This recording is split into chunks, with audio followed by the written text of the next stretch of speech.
인간을 사회적 동물이라고 말합니다. 왜냐하면 인간은 혼자 살지 않고 둘 이상이 모여서 사회를 이루고 연합하여 살아가는 존재이기 때문에 그렇습니다. 인간은 혼자 살지 않고 가장 기초 단위로 가족을 이루고 남편과 아내의 관계, 또 부모와 자식의 관계, 형제의 관계가 형성이 됩니다. 또 아이들이 자라서 학교를 가면 스승과 제자의 관계가 형성이 되고요. 친구들 사이에 친구 관계가 형성됩니다. 또 학교를 졸업하고 회사를 취업하면 사장과 직원의 관계, 그리고 동료 관계가 형성이 되고, 또 군대 입대하면 지휘관과 군사의 관계가 형성됩니다. 이처럼 둘 이상 사이에서는 반드시 관계가 형성되게 되어 있는데, 종종 우리는 새로운 사람을 만났을 때, 모르는 사람을 만났을 때 관계를 묻기도 하고 또 질문을 받기도 하지요. 여러분 어디 가서 초면인데 부부지간이세요? 이렇게 질문을 하기도 하고, 궁금한 모르가 또 묻기도 하지요. 또 남매지간이세요? 뭐 이런 질문을 우리는 주고받습니다. 딸을 데리고 나갔는데 누군가가 동생이세요? 이렇게 물으면 여성분들은 되게 좋아하시더라고요. 그것을. 굉장히 젊게 보인다는 거죠. 이러한 관계는 사람 사이에서만 존재하는 것이 아니라 하나님과 인간 관계에서도 존재합니다. 하나님과 인간은 원래 하나님께서 인간을 지으셨기 때문에 하나님의 소유, 인간은 하나님의 소유하시는 하나님은 우리 인간을 소유하시고 우리 인간의 주인이십니다. 그래서 인간은 하나님의 형상대로 지음받은 하나님의 자녀요, 하나님의 소유된 하나님의 종이요, 하나님 나라의 백성입니다. 그런데 마귀의 꼬임을 받아서 인간이 더 이상 하나님과의 이러한 관계를 지속하기를 원치 않았습니다. 더 이상 하나님을 자기 왕으로, 자기 인생의 주인으로 섬기기보다는 하나님 대신 자기가 친히 왕이 되고자 했고, 또 하나님 대신 자기가 친히 자기 인생의 주인 되기를 원했습니다. 그래서 인간과 하나님의 관계는 깨어지고 말았는데요, 그 결과 하나님과 인간의 관계는 하나님과 하나님의 백성, 그 다음에 아버지와 아들, 주인과 종의 관계가 깨어지고 무슨 관계로 변했습니까? 원수 관계로 바뀌고 말았습니다. 본문 골로새서 1장 21절에 같이 읽습니다. 전에 악한 행실로 멀리 떠나 마음으로 원수가 되었던 너희를 이제는 그의 육체의 죽음으로 말미암아 화목케 하사 너희를 거룩하고 흠없고 책망할 것이 없는 자로 그 앞에 세우고자 하셨으니 아멘. 전에 악한 행실로 죄로 말미암아 하나님을 멀리 떠나서 하나님과 뭐가 되었다고요? 원수가 되었던 자들을 예수 그리스도께서 저와 여러분의 모든 죄를 지시고 십자가 지심으로 우리의 모든 죄를 갚아주심으로 말미암아 우리들을 죄 가운데서 구원하여 하나님과 화목하게 하는, 하나님과 관계가, 원래적인 관계가 회복하도록 하시기 위하여 예수께서 십자가를 지시고 죄인과 하나님 사이가 화해를 이루도록 하는 그러한 길을 열어 놓으셨습니다. 로마서 5장 10절에 같이 읽습니다. 곧 우리가 원수 되었을 때 그 아들의 죽으심으로 말미암아 하나님으로 더불어 화목되었은즉 화목된 자로서는 더욱 그의 사랑하심을 인하여 구원을 얻을 것이니라. 아멘.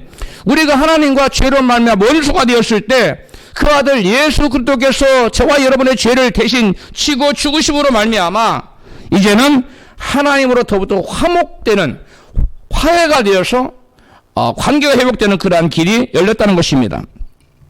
이제 예수 그리스도의 대속의 은총을 믿는 사람은 하나님과 화해가 이루어지게 되었고, 그로 말미암아 화해가 이루어진 사람에게는 구원의 소망이 생기게 된 것입니다.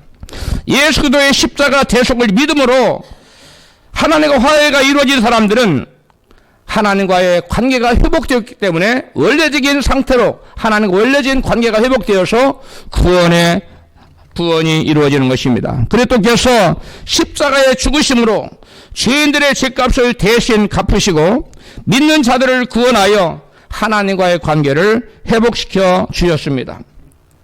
그럼에도 불구하고 예수를 믿는다고 하는 사람들 중에 많은 사람들이 여전히 하나님의 원수로 살고 있다고 성경은 말씀합니다. 빌립보서 3장 18절입니다. 같이 읽습니다. 내가 벌써 여러분에게 일러준 것을 지금 또 눈물을 흘리며 말하는 바이지만 그리스도이라 내세우면서도 실제로는 이 현대어에 이런 말이 들어가 있어요. 많은 사람들이 그리스도의 십자가의 원수가 되어 살고 있습니다. 많은 사람들이 뭘로 살고 있다고요? 십자가의 원수, 그리스도의 십자가 원수가 되어 살고 있습니다. 그들의 소유는 멸망뿐입니다. 19절, 그들은 자기네 뱃속을 하나님으로 삼고 자기네 수치를 오히려 자랑으로 생각하며 세상 일에만 마음을 쓰는 자들입니다. 공동 번역으로 읽어드렸습니다. 성경은 예수를 믿는다고 말하는 사람들 중에 수많은 사람들이 실제로는 그들의 삶을 보니까 그리스도의 원수가 되어서 살아가는 사람이 많이 있다고 경고하고 있어요. 지적하고 있어요. 믿는다고 말하지만 실제로는 그리스도의 원수로 사는 사람은 어떤 사람을 보고 실제로는 자기의 그리스도의 원수로 사는 사람이라고 성경은 말하고 있습니까? 자기의 이익을 위해 사는 사람. 예수를 믿어도 하나님의 영광이 아니라 하나님 나라가 아니라 자기의 유익을 위해 사는, 자기 뱃속을 생각하는 사람이라고 말하고 있죠. 그 다음에 또 어떤 사람이 하나님의 나라, 신령한 나라에 대해서 생각하기보다 거기에 마음을 쓰는 것, 세상 일에만 마음을 쏟는 사람들, 이런 사람들은 믿는다고 아무리 외쳐도 실제로는 누구의 원수로 살아가는 것이라고요? 하나님의 원수로, 그리스도의 원수로 살아가는 사람이라고 성경은 지적하고 있습니다. 뿐만 아니라 야고보 사도는 세상을 사랑하며 세상에 벗이 되고자 하는 자들도 역시 하나님과 원수로 사는 자들이라고 증거합니다. 야고보서 4장 4절입니다. 같이 크게, 가늠하는 여자들이여 세상과 벗된 것이 하나님의 원수임을 알지 못하느냐? 그런즉 누구든지 세상과 벗이 되고자 하는 자는 스스로 하나님과 원수되게 하는 것이니라. 아멘. 여기 보니까 하나님께서는 그리스도를 보내셔서 우리 모든 죄인의 죄를 대신 지시고 죽어주심으로 대속의 십자가를 져주심으로 말미암아 하나님과 우리의 관계를 회복시켜서 하나님과 우리의 관계가 완전히 정상으로 돌아오기를 원하시고 그렇게 모든 조처를 취해 놓으셨어요. 그럼에도 불구하고 여전히 예수를 믿는다고 하는 사람들 중에 많은 사람들이 하나님과의 관계를 회복하지 못하고 있다는 것입니다. 그런 사람들이 많이 있다는 것입니다. 우리 중에는 단 한 사람도 그런 분들이 없기를 축복합니다. 왜냐하면 그런 사람들의 결국은 멸망이라고 성경에 나와 있기 때문에 그렇습니다. 그들의 최후는. 그렇다면 저와 여러분은 예수 그리스도의 대속의 은총을 믿고 하나님과의 관계가 정상으로 회복되어 있는지, 아니면 아직 여전히 관계가 정상으로 회복되지 못하고 있는지를 우리는 돌아볼 필요가 있는 것입니다. 그래서 먼저 하나님과의 관계가 회복된 사람은 어떤 사람이냐? 가장 먼저 하나님과의 관계가 회복된 사람은 하나님의 가족이 됩니다. 그래서 하나님의 아들로 살아가고 하나님의 신부로, 그리스도의 신부로 살아갑니다. 이 하나님의 가족이 되어서 하나님의 아들로 살아가는 것, 신부로 살아가는 데 말씀드리겠는데, 먼저 하나님과의 관계가 회복된 사람은 하나님의 형상을 회복하여 하나님의 자녀로 살아갑니다. 따라합시다. 하나님과의 관계가 회복된 사람은 뭘로 살아간다고요? 하나님의 자녀로 살아가요. 하나님 형상대로 지음받은 인간이 범죄하자 하나님의 형상이 깨어졌어요. 그리고 그 사람에게 하나님 형상은 깨어지고 마귀의 형상이 덧입혀져서 미움, 시기, 질투, 욕심, 여러 가지 못된 것들을 가득 받아들여서 마귀의 자녀로 살아갑니다. 그리하여 인간은 마귀 나라의 백성이 되어서, 마귀의 자녀가 되어서 죄와 사망의 법에 묶여 죄를 짓고 사망의 그림자가 두려우며 사망의 고통을 당하며 살다가 영벌을 당할 그러한 운명에 여러분 처해져 있는 것입니다. 그러나 자비와 긍휼의 하나님께서는 우리 인간들이 죄를 지어서 그러한 고통을 받고 그러한 형벌을 받아 당연한 것이고 너무나 마땅하지만, 하나님께서는 당신의 성품에 원래적으로 자비하시고 긍휼이 풍성하셔서 우리 죄인들이 그렇게 고통받는 것을 너무 가슴 아프게 생각하셔서 구원 계획을 세우셨습니다. 그리고 당신의 독생자를 보내주셔서 누구든지 그 독생자가 지시 십자가를 믿는 자들은 하나님의 자녀로 삼아주시기로 하나님의 계획을 세우셨어요. 그리스도께서 죄인들이 당해야 될 모든 저주를 지시고 죽어주심으로 그 사실을 믿는 자들은 다시금 하나님의 자녀로 회복시켜 주신 것입니다. 그래서 하나님의 가족을 삼아줬다고 말하는데 히브리서 3장 6절 이것을 증거합니다. 같이 읽습니다. 우리가 그 소망을 두고 확신을 지니고 있으면 우리는 하나님의 가족입니다. 현대인의 성경, 시울 한겨울 성경, 세번역 성경 다 이렇게 번역되어 있어요. 우리가 예수 그리스도로 말미암아 천국 갈 수 있다, 이런 소망을 가지고 구원받을 수 있다, 이런 소망을 가지고 거기에 대한 확신을 가지고 믿음을 가지고 있으면 우리는 누구의 가족이라고? 하나님의 가족이랍니다. 바로 누구든지 죄를 회개하고 예수를 믿으면 모든 죄가 나에게서 예수님께로 전가가 되고 넘겨지고 죄에서 구원을 받고 하나님의 자녀가 되도록 해 주셨다는 것입니다. 성경 요한복음 14절로 16절 이것을 말씀합니다. 같이 읽습니다. 모세가 광야에서 뱀을 든 것 같이 인자도 십자가 나무에 들려야 하리니 이는 저를 믿는 자마다 영생을 얻게 하려 하심이니라. 하나님의 세상을 이처럼 사랑하사 독생자를 주었으니 이는 저를 믿는 자마다 멸망치 않고 영생을 얻게 하려 하심이니라. 아멘. 하나님의 세상은 우리 죄인들을 말하는 거예요.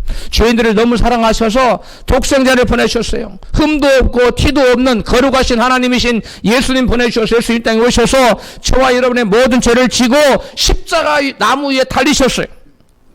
그래서 그 사실을 믿는 자마다 다 뭘 받게 하시려고요? 영원한 생명을 얻게 하시려고, 영원토록 구원받게 하시려고 이와 같이 예수께서 이 땅에 오셔서 우리의 죄를 지고 십자가를 지시고 그 사실을 믿는 사람은, 그래서 예수를 나의 인생의 주인으로 영접하는 사람은 하나님의 자녀의 신분을 회복하도록 해 주신 것입니다. 요한복음 1장 12절에 시작. 영접하는 자 곧 그 이름을 믿는 자들에게는 하나님의 자녀가 되는 권세를 주셨으니, 곧 그 이름이 누구 이름입니까? 예수 이름입니다. 예수 이름을 믿는 자들은 모든 죄를 사함받고 모든 저주가 떠나가고 모든 사망의 그림자와 모든 지옥의 형벌이 물러가고, 그걸 예수께서 왜 다 대신 지었기 때문에 그런 사람에게는 하나님의 원래적인 하나님의 자녀로서의 신분이 회복되게 해 주셨다는 거예요. 하나님의 자녀가 되는 권세를 주셨다고 말씀합니다. 나 자신이 죄를 버리고 회개하면 하나님께서도 우리를 영접해 주시고 하나님이 우리를 당신의 자녀로 삼아주신다고 말씀합니다. 고린도후서 6장 17절입니다. 시작.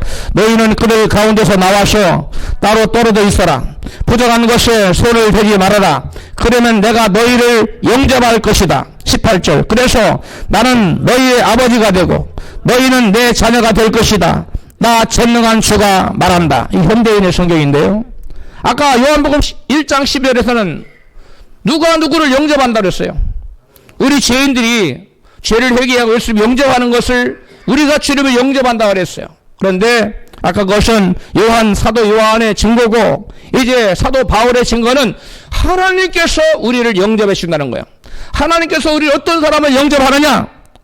죄를 버리는 자, 죄인들 가운데 따라 나와서 떨어져 있는 사람, 성별된 삶을, 구별된 삶을 사는 사람들, 부정한 것에 손을 대지 않고 더 이상 죄를 멀리하는 사람, 그런 사람들을 내가 너희를 뭐 할 것이다? 영접할 것이라고 말씀하고, 그래서 내가 너희를 영접해주고 나는 너희들의 뭐가 되고? 아버지가 되고, 너희는 내 뭐가 될 것이다? 자녀가 될 것이다. 나 전능한 주가 말한다. 이렇게 말씀했어요. 죄를 버리고 부정한 것에서 성별되고 거룩하게 될 때 하나님은 우리의 뭐가 되고? 아버지가 되고, 우리는 뭐가 되고? 하나님의 자녀가 되게 해주신다는 것이에요. 우리가 죄를 짓고 내 하고 싶은 대로 아무렇게나 산다고 막 살면서 주님을 영접기도 한다고 해서, 영접기도를 했다고 해서 하나님 우리 아버지가 되고 우리가 하나님의 자녀가 되는 게 아니라는 거예요. 우리가 죄에서 떠나서 거룩한 삶을 살고 말씀에 순종해 살며 하나님의 영광을 위해 살고 하나님을 주인으로 삼고 하나님 아버지로 섬기고 그러한 세상과 구별된 그러한 부정한 손을 떼고 발을 씻고 거룩한 삶을 사는 자를 하나님이 당신의 자녀로 내가 너희를 영접해 주겠다. 그리고 나는 너희들의 하나님이 될 것이다. 아버지가 될 것이다. 그리고 너희는 나의 자녀가 될 것이라고 말씀해 주신 것입니다. 할렐루야. 그러면 내가 예수를 믿는 것 같은데 내가 생각으로 믿고 있는데 내가 과연 하나님의 자녀라는 증거는 그 무엇일까요? 두 가지 증거가 있습니다. 두 가지 증거가 있어야 돼. 하나는 내 안에 계시는 성령님의 확증입니다. 로마서 8장 16절입니다. 같이 읽습니다. 바로 그때에 그 성령이 우리의 영과 함께 우리가 하나님의 자녀임을 증언하십니다. 17절 자녀이면 상속자이기도 합니다. 우리가 그리스도와 함께 영광을 받으려고 그와 함께 고난을 받으면 우리는 하나님의 상속자요 그리스도와 더불어 공동 상속자입니다. 현대인의 성경으로 읽어드렸습니다. 여기 보면 우리의 영과 함께 우리 안에 있는 성령께서 우리로 하여금 무엇인 것을 증거한다고요? 너는 하나님의 자녀다 하는 강력한 그러한 확증을 주신다는 거예요. 이거 성령님의 증거입니다. 그런데 그런 사람들은 어떤 사람이냐? 하나님의 영광을 받기 위해서 그리스도와 함께 고난받기를 자처하는 사람이라는 거예요. 그런 사람은 바로 하나님의 자녀라는 겁니다. 하나님의 상속자인데 그리스도와 공동 상속자라는 거예요. 할렐루야. 이거 얼마 엄청나게 대단한 놀라운 사실인데 아멘들 안 하시네. 할렐루야. 우리가 그리스도와 하나님 아버지께 공동 상속자가 된다는 거예요.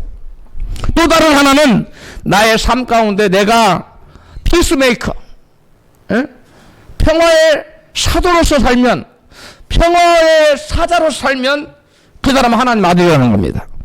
예수님께서 마태복음 5장 9절에 같이 말씀하셨어요. 같이 읽습니다.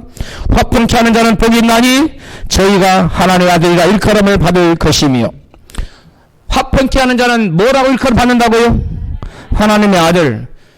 여러분 자신을 잘 들여다보세요. 다툼이 있는 곳에 여러분이 가면 다툼이 멈춥니까? 아니면 평안한 곳에 여러분 가면 막 분열이 일어나고 싸움이 일어납니까? 여러분 전자여야 될 줄 믿습니다. 후자는 하나님의 자녀가 아니라는 거예요. 하나님의 아들은 그가 가는 곳마다 다툼이 있던 것도 화평케 되어지는 역사. 그러니까 피스메이커가 되어야 된다는 거예요. 사람과 사람 사이를 화목하게 하는 사람. 이 사람이 하나님의 아들이라는 것입니다. 하나님의 자녀가 가는 곳에는 분열과 다툼이 사라지고 일치와 평화가 찾아온다는 것입니다. 이것이 하나님의 아들의 특징입니다. 그래서 프랜시스는 주여 나를 평화의 도구로서 주소서, 분열이 있는 곳에 일치를, 다툼이 있는 곳에 평화를, 이렇게 기도했습니다. 이 기도문을 우리가 곡을 붙여서 오늘날 찬송하고 있잖아요. 주여 나를 평화의 도구로 써주소서. 미움이 있는 곳에 사랑을, 다툼이 있는 곳에 뭡니까? 평화를. 할렐루야. 이런 여러분 다툼이 있는 곳에 평화를 가져오는 자, 그가 누구라고 일컬음 받을 것이라고요? 하나님의 자녀라는 일컬음을 받을 것이라는 것입니다. 여러분 내가 말씀 들어보니까 두 가지가 딱 내 얘기네. 그러면 하나는 자녀예요. 근데 두 얘기는 두 다 나하고 상관이 없네. 그러면 하나님의 아들이 아직 덜 된 겁니다. 두 번째로 하나님과의 관계가 회복된 사람은 그리스도의 신부로서 살아갑니다. 뭘로 살아간다고요? 신부로서 살아가요. 그리스도의 신부는 두 마음을 품지 않고 한 마음 품고 자신을 정결케 해야 된다고 성경은 증거합니다. 야고보서 4장 4절입니다. 같이 가늠하는 여자들이여 세상과 벗된 것이 하나님의 옳으심을 알지 못하느뇨. 그런즉 누구든지 세상과 벗이 되고자 하는 자는 스스로 하나님과 원수되게 하는 것이니라. 하나님을 가까이 하라. 그리하면 너희를 가까이 하시리라. 죄인들아 손을 깨끗이 하라. 두 마음을 품은 자들아 마음을 성결케 하라. 여기 중요한 게 뭐냐면 두 마음을 품은 자들아 두 마음 품은 자들은 신부가 아니에요. 두 마음을 품은 자들은 신부가 아닌데 이 세상 사람들은 한 마음 품고 살아갑니다. 세상을 오로지 세상을 사랑해요. 그런데 교회 나온 사람은 둘로 나뉘어요. 두 마음을 품고 사는 사람이 있고 아니면 하나님만 사랑하는 일편단심으로 살아가는 사람. 여기 계신 분들은 다 한마음 품고 일편되시 주님을 사랑하는 분들 되시기를 축복합니다. 신부는 그리스도의 신부는 그리스도도 사랑하고 세상 마귀도 사랑하고 세상도 사랑하고 마음이 나눠지는 것이 아니에요. 고린도후서 야고보 사도뿐만 아니라 바울 사도도 고린도후서 11장 2절에 이와 같이 말합니다. 같이 읽어요. 여러분은 마치 순결한 처녀가 장차 자기 남편이 될 사람 한 사람에게만 사랑을 바치듯이 오직 그리스도만을 사랑하십시오. 나는 하와가 에덴 동산에서 사단에게 유혹을 당한 것과 같이 여러분들도 혹시 우리 주께 바칠 그 순결하고 순수한 마음을 잃게 될까봐 마음을 졸이고 있답니다. 현대어 성경이에요. 여기 보니까 주님께 바칠 순결하고 순수한 마음, 이게 신부가 가져야 될 마음이에요. 그리고 우리가 하나님과 관계가 회복된 사람이라면 그리스도를 향하여, 신랑 되신 그리스도를 향하여 이러한 마음을 품고 있는 사람은 하나님과의 관계가 온전히 회복된 줄로 믿습니다. 그런데 예수를 믿는다 하면서도 주님도 좋고 세상도 좋고 예배 시간보다 예배 나오기보다도 놀러가기 좋아하고 드라마 보고 앉아있고 우리 가운데 그런 사람이 한 번도 없는 줄로 믿지만은, 여러분 그런 사람이 있다면 주님과 온전한 관계가 회복된다고 말하기가 어려운 것입니다. 다음으로 하나님과의 관계가 회복된 사람은 하나님 백성이 되어서 하나님을 왕으로 또 하나님을 나의 주인으로 섬기며 살아갑니다. 먼저 하나님 나라의 백성은 하나님을 왕으로 섬기는 데에 대해서 알아보겠습니다. 하나님 나라 백성은 하나님을 자기의 군주로서 또 하나님과 백성의 관계로서 관계가 형성돼요. 하나님은 나의 뭐라고요? 군주, 왕이에요. 그리고 하나님 백성, 하나님 왕과 신하의 관계가 형성됩니다. 마태복음 1장 21절에 같이 읽습니다. 아들을 낳으리니 이름을 예수라라. 이는 그가 자기 백성을 저희 죄에서 구원할 자심이라 하니라. 누구를 구원하신다고요? 자기 백성. 아무나 구원하는 게 아니에요. 하나님이 자기 백성을 구원한다고 말씀하고 있어요. 하나님의 독생자 예수께서 이 땅에 오시는 목적은 자기 백성 곧 하나님의 백성을 죄에서 구원하시기 위함이라고 말씀합니다. 옛날에 어느 나라의 왕 곧 군주는 그 나라의 모든 백성을 임금님의 소유가 됐어요. 모든 백성은 왕의 소유였습니다. 마찬가지로 우리도 하나님과 관계가 회복된 사람은, 모든 사람은 누구의 소유가 되는 것입니까? 하나님의 소유가 되는 거예요. 하나님의 백성이 되는 거예요. 그래서 성경은 믿는 자들을 하나님의 소유가 된 하나님 백성이라고 이같이 증거해요. 하나님 뭐가 된 하나님 백성? 하나님의 소유가 된 백성이라고 증거하고 있어요. 베드로전서 2장 9절입니다. 시작. 오직 너희는 택하신 족속이요 왕같은 제사장들이요 거룩한 나라요 그의 뭐라고요? 소유된 백성이니.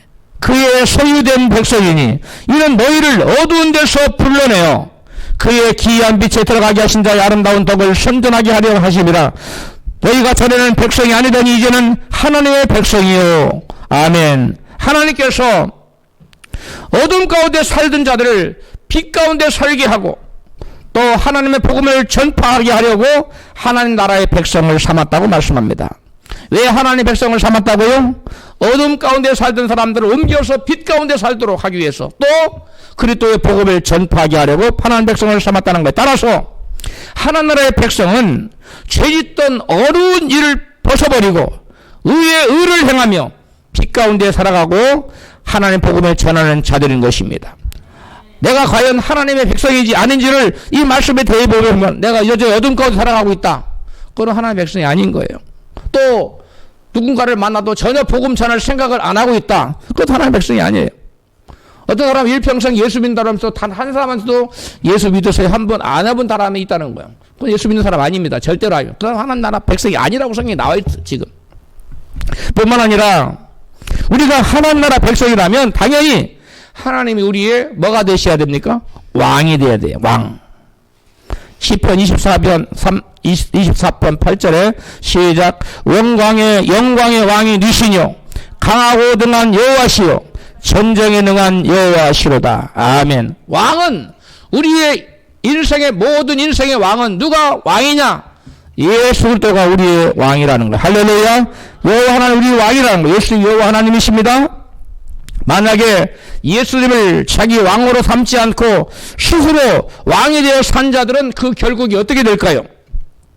예수님 말씀을 들어볼까요? 누가복음 19장 27절입니다. 같이 읽습니다. 시작.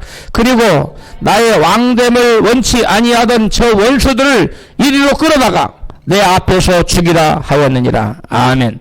예수님을 나의 인생의 왕으로 함께를 원치 않는 자들을 예수님 하나님 뭘로 보신다고요? 원수로 본다. 하나님 원수로 본다는 거. 여전히 마귀에 그 사람은 수하에 있다는 거예요. 하나님은 저와 여러분의 왕이십니다. 믿으시면 아멘 하세요. 그런데 예수님이 우리 왕이신데 예수님을 왕되는 원치 않아. 나는 내 인생에 내가 주인 될래. 내가 내 인생의 왕으로 살아갈래. 그런 마음 품고 예수님을 자기 인생의 왕으로 모시기를 거부하는 사람들은 어떻게 하신다고요? 그런 사람 하나님의 원수이기 때문에 저들을 내 앞으로 끌어다가 내 앞에서 죽여라. 이게 무슨 말이에요? 하나님께서 하나님 앞에서 영적인 죽음, 어디를 가는 걸 말하는 거예요? 영원한 지옥을 말하는 거예요. 그러니까 하나님을 자기 인생의 왕으로 삼지 않고 자기 하고 싶은 대로 자기 인생의 왕 되어서 마음대로 살아가는 사람은 여러분 이와 같은 놀라운 무시무시한 심판이 있다는 것을 성경은 말씀하고 있어요. 그러므로 내가 과연 하나님 나라의 백성이 되어서 하나님은 나의 왕, 나의 하나님을 섬기고 살고 있는지 우리는 나 자신을 냉철하게 돌아볼 필요가 있는 것입니다. 다음으로 하나님 나라의 백성은 하나님을 자기 인생의 주인으로 섬기는 주인과 종의 관계가 형성이 됩니다. 하나님께서 우리를 지으셨기 때문에 하나님 우리의 주인이십니다. 또 우리가 죄에 팔려갔어요. 죽음에 팔려갔습니다. 그런데 예수께서 피로 값주고 우리를 사셨기 때문에 우리의 또한 소유주가 되십니다. 두 가지 이유 때문에 하나님은 우리의 주인 되십니다. 네, 첫 번째 이유가 뭐라고요? 우리를 지으셨기 때문에 하나님 우리의 주인이세요. 내가 이것을 만들었어요. 이거 누구 겁니까? 내 거죠. 마찬가지로 하나님 우리를 지었기 때문에 우리의 소유주세요. 우리의 주인이 됐어요. 그런데 우리가 죄 가운데 팔렸어요. 마귀한테 팔렸어요. 근데 예수님이 다시 당신의 피로 값주고 피값을 치르고 죄값을 대신 피로 지불하고 우리를 당신의 소유로 사들였어요. 그래서 우리를 사서 아버지께 예수님께서 드렸다고 했어요. 그러면 우리는 이제 다시 또 누구 겁니까? 하나님 겁니다. 할렐루야. 하나님을 지으셨기 때문에 우리를 죄에서 피로 값주고 사셨기 때문에 예수님은 우리의 소유주가 되시고 주인 된 사실을 믿으시면 아멘 하십시다. 그러므로 내가 내 인생의 주인 되어 살려고 하는 것은 마귀적인 거예요. 이건 마귀로부터 온 생각이에요. 그러한 생각을 여러분 단호하게 부서뜨리기를 주님으로 축복합니다. 그런 생각을 가진 자체가 여러분 멸망을 자초하는 거예요. 이건 저주 같은 생각이에요. 사도행전 20장 28절 시작. 성령이 저들 가운데 너희로 감독자를 삼고 하나님이 자기 피로 사신 교회를 치게 하셨느니라. 하나님이 뭘로 교회를 사셨다고요? 자기 피로. 하나님이 자기 피가 하나님이 영인데 무슨 피가 있어요? 여기 하나님 누구를 말하는 거예요? 예수님 말하는 거예요. 그래서 삼위일체를 여기 정성 나와요. 응? 예수님은 하나님이시면 믿으시면 아멘 하세요. 여기 하나님이 자기 피로 말해요. 하나님 무슨 피가 있어요? 영이신데 그 예수님이 말하는 거예요. 예수님이 당신의 피로 우리가 다 믿는 자들의 그림의 교회예요. 교회를 사셨다고 말했어요. 그래 하나님께 드렸어요. 예? 그 다음에 사도행전 20장 자, 20장 사도행전 2장 36절 시작. 이스라엘 온 집이 정령 알지니 너희가 십자가에 못 박은 이 예수를 하나님이 주와 그리스도가 되게 하셨느니라. 아멘. 예수님을 십자가에 못 박아 죽었다가 다시 사신 예수를 우리의 뭐가 되게 하셨다고요? 주가 되게 하셨다는 주. 예? 그리스도 메시아가 되겠다는 거예요. 메시아는 여러분 구세주란 말이에요. 그러니까 대부분 하나님 우리가 예수님 말할 때 예수님을 구세주라고 생각해요. 세이버라고 생각해요. 그런데 예수님 물론 세이버도 돼요. 근데 성경에 세이버는 몇 번 안 나와요. 34번인가 그거밖에 안 나와요. 그런데 여러분 주 로드라는 말은 수백 번이 나와요. 거의 1000번 가까이 나와요. 대부분의 로드라는 말 킹십, 로드십이 많이 나오고 세이버라는 말은 조금밖에 안 나오는데 대부분 교회에서 예수님을 구세주라고만 소개하는 구세주. 물론 구세주가 아닌 건 아닙니다. 예수님 구세주가 맞습니다. 그러나 예수님의 주된 성격은 예수님의 우리의 뭐가 되신다고요? 주인 되시요. 할렐루야. 로드가 되고 킹이 된다는 거예요. 믿으시면 아멘 하십시다. 그러니까 우리는 분명히 알아야 될 것이 예수님이 우리의 주인 된다는 걸 분명히 아셔야 됩니다. 할렐루야. 우리 옆에 계신 분에게 당신에게 예수님은 당신의 주인 되십니까? 물어보세요.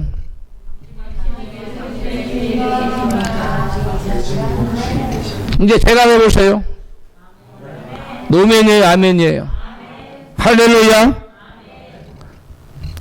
그렇다면 그 다음에 성경은 예수님이 모든 사람의 주인 되신다고 말씀해요. 그가 인정하든 안 하든 예수님은 그 사람이 사람의 주인이에요. 로마서 10장 12절에 시작. 한 주께서 모든 사람의 주가 되사 저를 부르는 모든 사람에게 부여하시도다. 13절 누구든지 주의 이름을 부르는 자는 구원을 얻으리라. 그러니까 주님의 이름을 부를 때 그냥 아무 생각 없이 주여가 아니라 주여 할 때 주님은 내 인생의 주인이시다 이렇게 진실로 믿고 그렇게 행하며 사는 사람이 주님의 이름을 부르면 그 사람 다 뭐 받는다고요? 구원 받는다는 거예요. 믿으시면 아멘 하세요. 예수님 내 인생의 로드가 된다는 것, 주인 된다는 것이 얼마나 중요한지 몰라요. 그렇다면 과연 어떤 사람이 예수님을 주로 모시고 사는 사람일까요? 내가 지금 진짜 주를 모시고 사는 사람일까? 아닐까? 궁금하죠? 그 잣대가 있어요. 로마서 14장 7절입니다. 시작. 우리 중에 누구든지 자기를 위하여 사는 자가 없고 자기를 위하여 죽는 자도 없도다. 우리가 8절 살아도 주를 위하여 살고 죽어도 주를 위하여 죽나니 그러므로 사나 죽으나 우리가 주의 것이로다. 9절 이를 위하여 그리스도께서 다시 죽었다가 다시 살으셨으니 곧 죽은 자와 산 자의 주가 되려 하시느니라. 아멘. 살아도 주를 위하여 살고 죽어도 주를 위하여 죽는 사람, 이런 사람이 바로 예수님을 나의 인생의 주인으로 믿고 섬기고 사는 사람이에요. 그런 분만 크게 아멘 해보십시다. 살아도 죽어도 자기를 위하여 살거나 죽지 않고 사나 죽으나 주를 위하여 사는 사람, 이 사람이 바로 주를 위하여 섬기는 예수님을 주로 섬기는 사람이에요. 삶의 목적이 자기 자신을 위하여 살던 사람이 이제는 그리스도 예수를 위하여 사는 삶으로 바뀌는 사람, 이 사람이 바로 예수를 자기 인생의 주인으로 믿고 섬기고 사는 사람입니다. 삶의 목적이 주님을 위해서가 아니라 여전히 자기 자신을 위해서 살아가는 사람이라면 이 사람은 아직 예수님을 자기 인생의 주인으로 모시고 살지 않는 사람, 자기 인생이 자기 인생의 주인인 거예요. 그래서 그런 사람들은 예수의 그리스도의 십자가를 헛되게 만드는 거예요. 왜? 예수께서 왜 죽었다가 다시 사셨다고 했어요? 우리의 뭐가 되기 위해서? 주가 되기 위해서. 근데 주로 섬기지 않아. 그러면 예수 그리스도의 십자가의 죽음이 그 사람에게는 뭐 한 거예요? 유효한 겁니까? 무효한 겁니까? 아무런 효력이 없는 거예요. 예수 그리스도의 십자가를 헛되게 만들어 버리는 겁니다. 그러니까 예수님의 엄청난 고난을 받았는데 그걸 무용지물로 만들어 버려. 그러니까 하나님 그를 원수로 여기죠. 그러므로 저와 여러분들은 결단코 내가 내 인생의 주인 되려고 하지 말고 하나님을 내 인생으로 모시고 사는 저와 여러분이 되십시다. 할렐루야.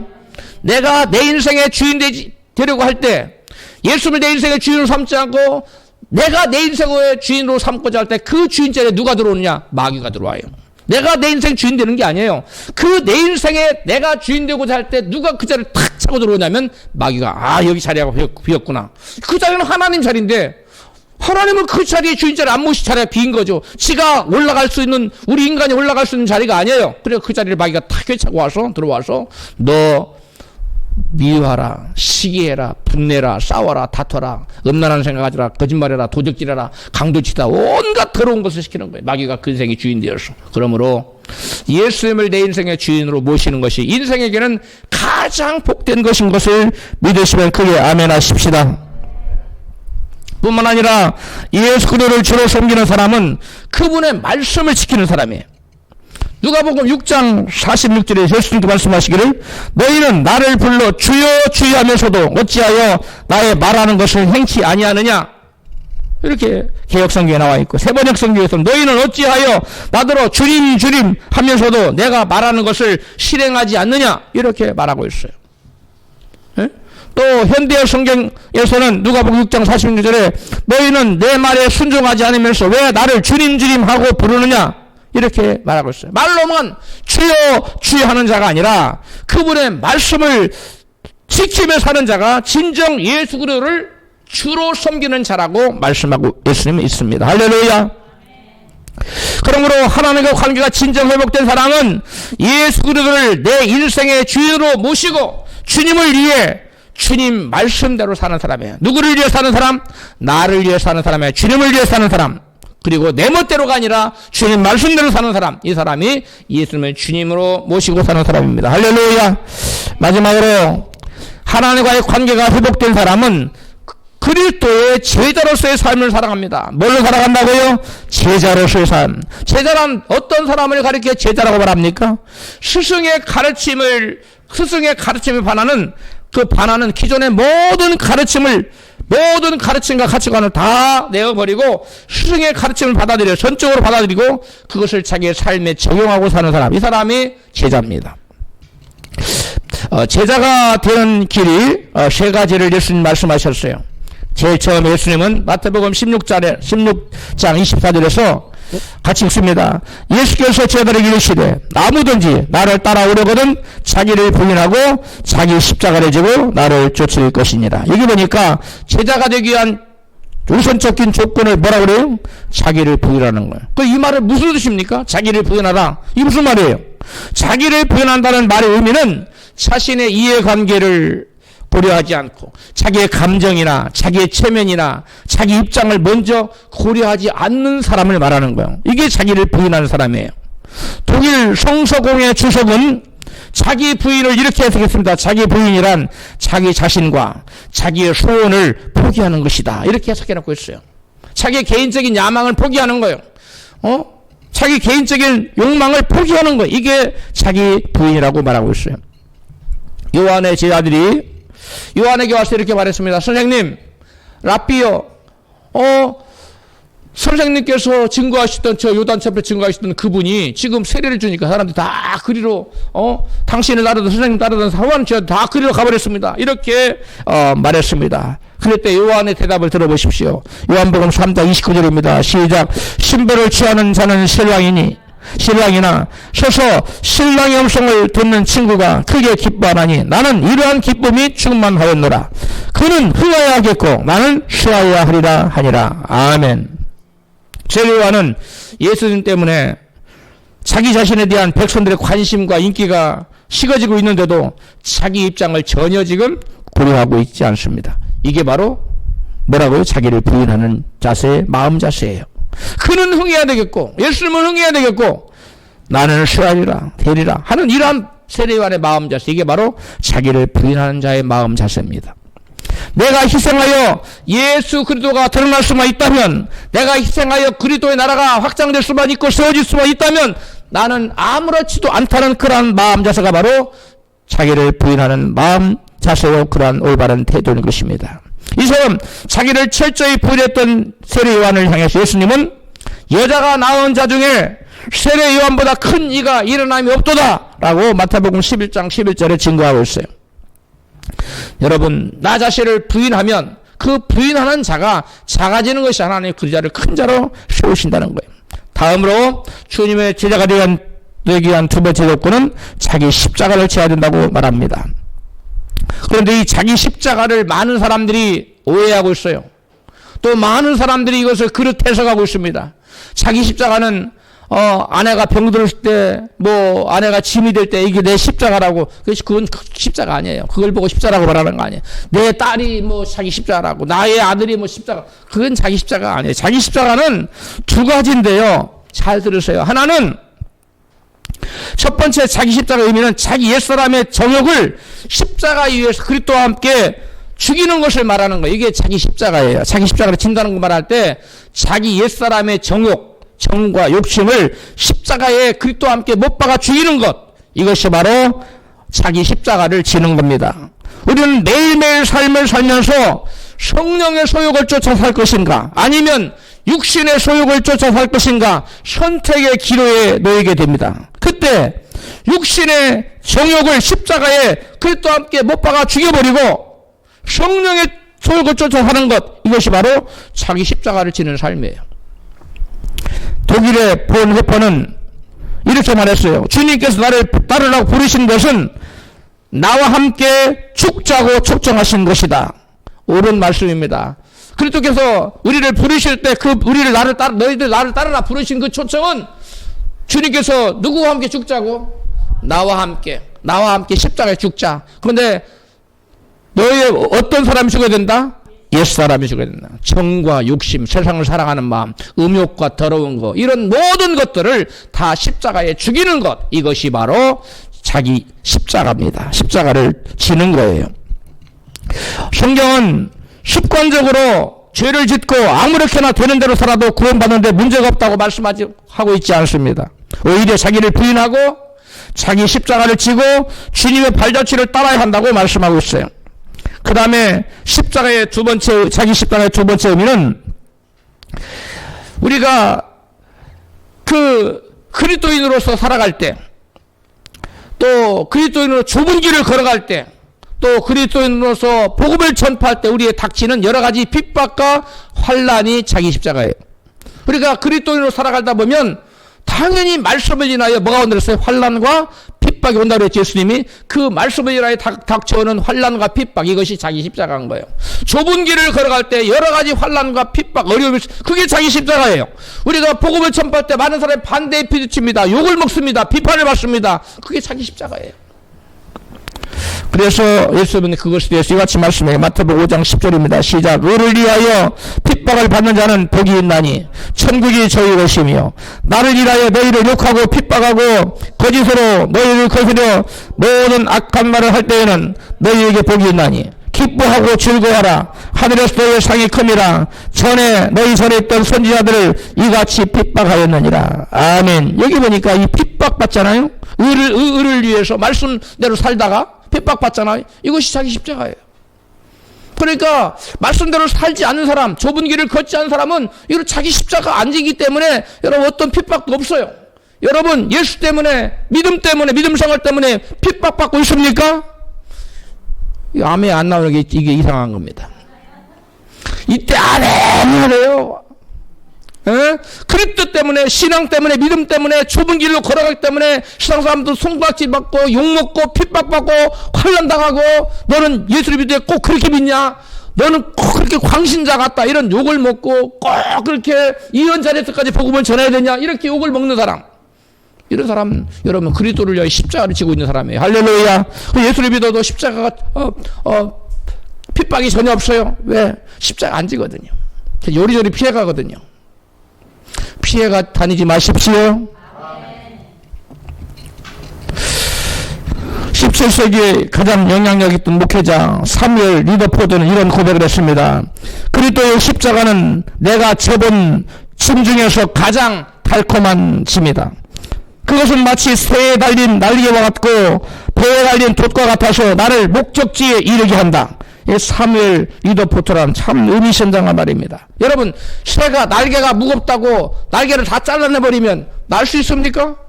배가 돛이 높이서 이거 거추장스럽다고 다 잘라서 버려버리면 배가 바람을 타고 앞을 나갈 수 있습니까? 불가능한 겁니다. 마찬가지로 우리가 십자가가 무겁다고 십자가를 다 위로 아래로 다 잘라내버리면은, 그리고 나중에는 그거마저도 못 치겠다고 던져버리면 여러분 결코 하나님께서 우리를 향한 세우신 계획이, 뜻이 실현될 수가 없는 것입니다. 할렐루야. 그래서 성경은 이같이 말합니다. 십자가의 가치를 고린도서 1장 18절입니다. 시작. 십자가의 도가 멸망하는 자들에게는 미련한 것이요 구원을 얻는 우리에게는 하나님의 능력이라. 십자가의 도가 세상 사람들, 멸망한 사람들을 미련하는 거, 참 저놈 참 미련하네. 주일날 놀러 가야지 교회를 가. 좋은 날씨도 좋은데 이 미련하게 보이는 거예요.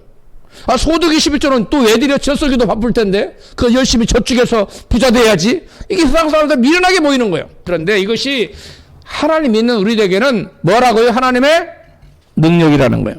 할렐루야. 그 다음에 또 예수님의 제자가 되기 위한 세 번째 조건은 이 세상의 그 어떤 것보다도, 이 세상의 그 무엇보다도 가장 주님을 사랑해야 된다고 말씀합니다.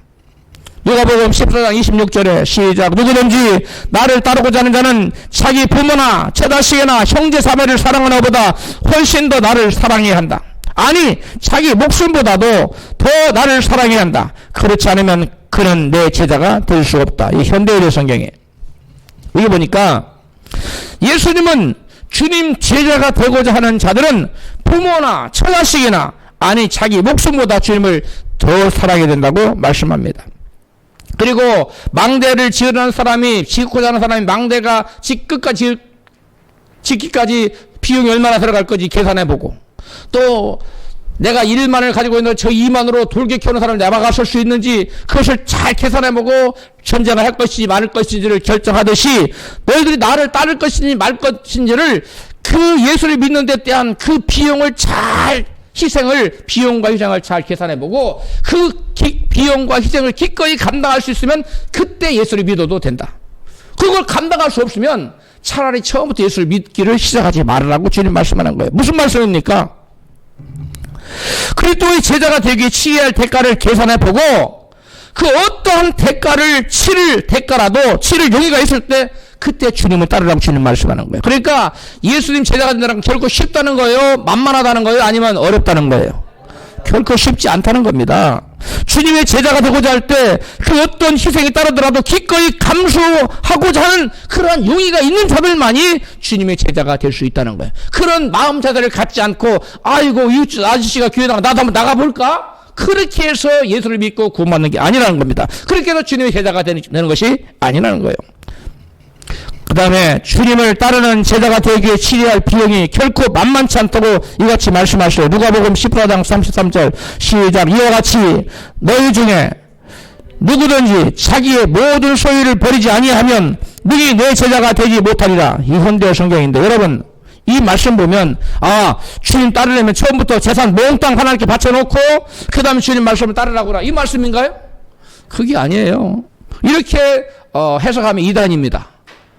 그런 게 아니고 제자의 길을 걷다 보면 때론 주님을 따르기 위해서 자기 재물이나 처자식을 드려야 될 때도 있고 때로는 목숨까지도 기꺼이 버려야 될 때가 있으면 그때 바쳐야 된다는 그게 제자라는 거예요. 할렐루야. 정말 우리 동영상 살펴봤죠. 주님 뜻대로 살기로 했네. 주님 뜻대로 살기로 했네. 주님 뜻대로 살기로 했네. 주님 뜻대로 살기로 했네. 뒤돌아서지 않겠네. 제일 처음에 자식을 죽였어요. 네가 그때 주님 뜻대로 살기로 했는데 또 이제라도 주님 안 믿는다고 부인해라. 이제 아내를 앞에 세워놓고 그러면 아내를 죽이지 않겠다. 그러나 주님 뜻대로 살기로 했네. 그 다음에 마지막으로 이제 네 목숨을 살아갈 것이다. 이제라도 부인해라. 그러니까 뭐라 했어요? 세상 등지고 십자가 보내. 세상 등지고 십자가 보내. 세상 등지고 십자가 보내. 뒤돌아서지 않겠네. 그리고 자기가 죽잖아요. 그 하나의 희생으로 그 추장이 회개하고 예수 믿고 온 인도의 그 한 마을 전체가 구원받았다는 거 아닙니까? 여러분 이와 같이 때때로 하나님께서는 예수를 믿기 시작하자마자 네가 가진 전 재산 다 내놔, 네가 부모 형제 다 포기해라 그렇게 요구하는 것이 아니라 때때로 그 정황에 맞게 어떤 사람에게는 생명을 요구하기도 하고 어떤 사람에게 전 재산을 요구하기도 하고 때때로는 부모를 포기하도록 만들기도 하고 이렇게 요구할 때 하나님 요구가 있을 때 아멘하고 자기의 무엇까지라도 목숨까지라도 내놓을 수 있는 자가 진정한 예수님의 제자가 될 수 있다는 것입니다. 할렐루야. 여러분 이 주님 뜻대로 살기로 했네 그 작곡 작사가는 여러분 자기 목숨까지 내놓으라니까 내놓잖아요. 자기 자식도 내놓고 자기 아내의 생명도 다 바치고 다 바쳤어요. 하나님을 예수님의 제자가 되기를 원한다고 말하면서 자기의 목숨을 포함해서 주님을 위해 자기의 모든 소유를 기꺼이 버릴 수 없다면 그는 결코 주님의 제자가 될 수 없다고 주님 말씀하고 있는 것입니다. 하나님을 사랑하는 사람은 주님의 계명을 지킬 뿐 아니라 하나님께 예배드리기를 기뻐하는 사람으로 성경은 나타납니다. 하나님을 사랑하는 사람은 뭘 한다고요? 계명 지키고 예배드리기를 기뻐해요. 열왕기상 3장 3절입니다. 시작. 솔로몬이 여호와를 사랑하고 그 붙인 다윗의 법도를 행하되 오히려 산당에서 제사하며 분향하더라. 4절. 이에 왕이 제사하러 기브온으로 가니 거기는 산당이 큼이라. 솔로몬이 그 제단에 1000 번제를 드렸더니 5절. 기브온에서 밤에 여호와께서 솔로몬의 꿈에 나타나시니라. 솔로몬의 하나님 이르시되 내가 내게 무엇을 줄고 너는 구하라. 할렐루야.